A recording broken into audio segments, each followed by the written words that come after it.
Voltando aí, galera. Acabou ali, acho que a memória tava com muita coisa no celular, tive que tirar.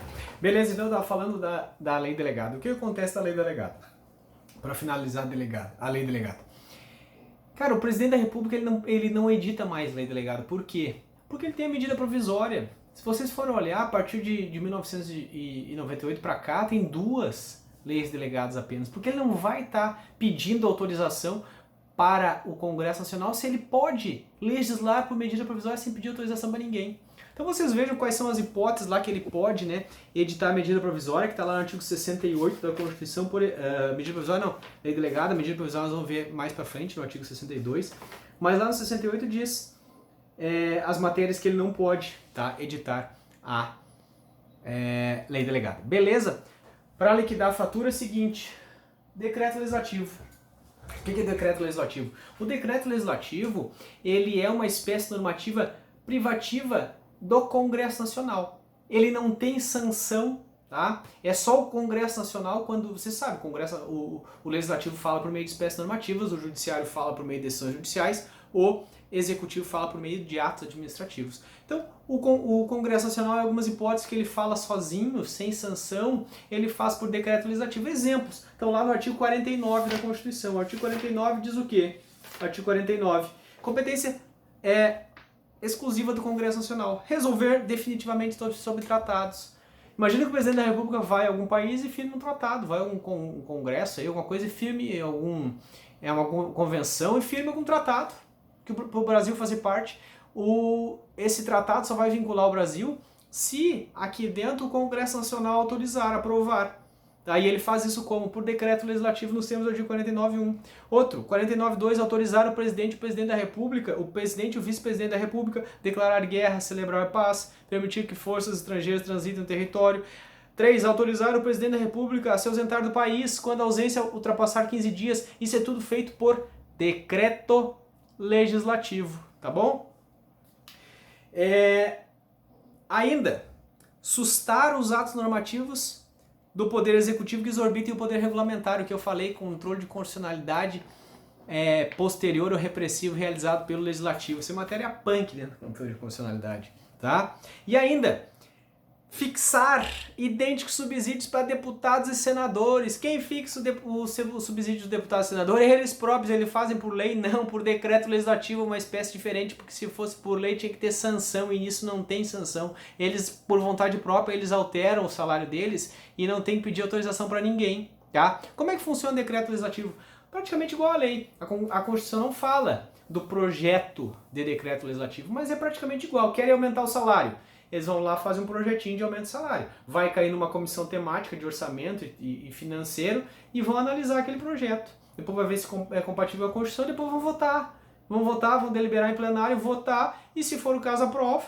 Né? Se der no mínimo a maioria simples para aprovar decreto legislativo, e ele vai lá e vai aprovar o decreto legislativo e sem sanção e vai publicar e está valendo e aumentou o salário. Ponto. Tá bom? Outras. Resoluções, tem duas resoluções, uma resolução da Câmara dos Deputados e uma resolução do Senado Federal, 51 e 52 da Constituição. A resolução também é sem sanção. E vocês vão ver que é óbvio que é sem sanção. Por que é sem sanção? Imagine, artigo 51, compete privativamente à Câmara dos Deputados a autorizar por 2/3 de seus membros a instauração de processo contra o presidente e o vice-presidente da República.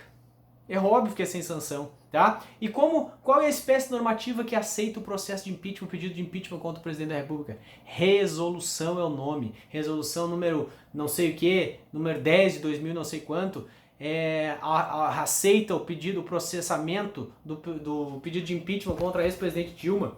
Então, resolução. Eles elaboram o regimento interno por resolução, tá? Mesma coisa, o Senado Federal, 52 da Constituição, trata da resolução do Senado Federal. Compete privativamente ao Senado Federal, olha lá, processar e julgar o presidente da República nos crimes de responsabilidade. Quem julga o processo de impeachment? O Senado Federal. Quem recebe a denúncia? A Câmara dos Deputados. Quem julga? O Senado Federal. Eles fazem como? Eles fazem por uma espécie normativa, porque eles não falam de outra forma, eles só falam por meio de espécie normativa. Qual é a espécie normativa? Resolução do Senado Federal. Resolve condenar, resolve afastar do cargo por crime de responsabilidade o presidente. Beleza? O que mais que eu tinha que falar de resolução?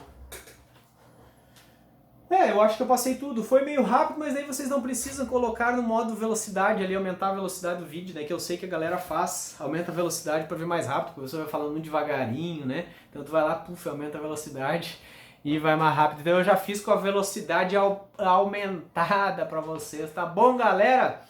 Era isso aí, forte abraço. Lembro-os de que quem lembra, lembra alguém de alguma coisa. Verbo lembrar, né? Transitivo, direto e indireto. Então, lembro-os, vocês, de que vocês me devem uma redação sobre poderes da República, uma redação sobre o Legislativo, uma redação sobre processo legislativo. E assim vocês vão. Vão fazendo, porque vai chegar no dia vocês vão ter que me entregar. Sabe-se que se não entregar uma, tem redução, né, de pontos. Beleza? No mais, vocês corram lá, vão lá no nosso direito constitucional. Tem lá no podcast, bota no Google Nosso Direito Constitucional, que também tem essa aula. Você pode assistir a aula aqui, ou você pode ouvir a aula lá no podcast enquanto tá fazendo uma corridinha e coisa e tal, né? Porque vocês têm que estudar, vocês sabem, né? Se vocês quiserem, na prova da ordem, são 8 questões de direito constitucional. E se você quiser trabalhar para o Estado, se você quiser trabalhar para o poder público, você tem que saber direito constitucional, tá? Toda prova vai ter direito constitucional. Então aproveitem. Aproveitem os podcasts, aproveitem os vídeos, façam bem essas redações. Dúvidas? Vocês sabem onde me encontrar, né? Vocês sabem os meus contatos, o meu Instagram, meu podcast. Aproveitando, segue lá, @CristianoSelig. E como diz a Maria Clara e o Benício, se inscreve no canal, deixa o like e assina o sininho. Valeu, forte abraço!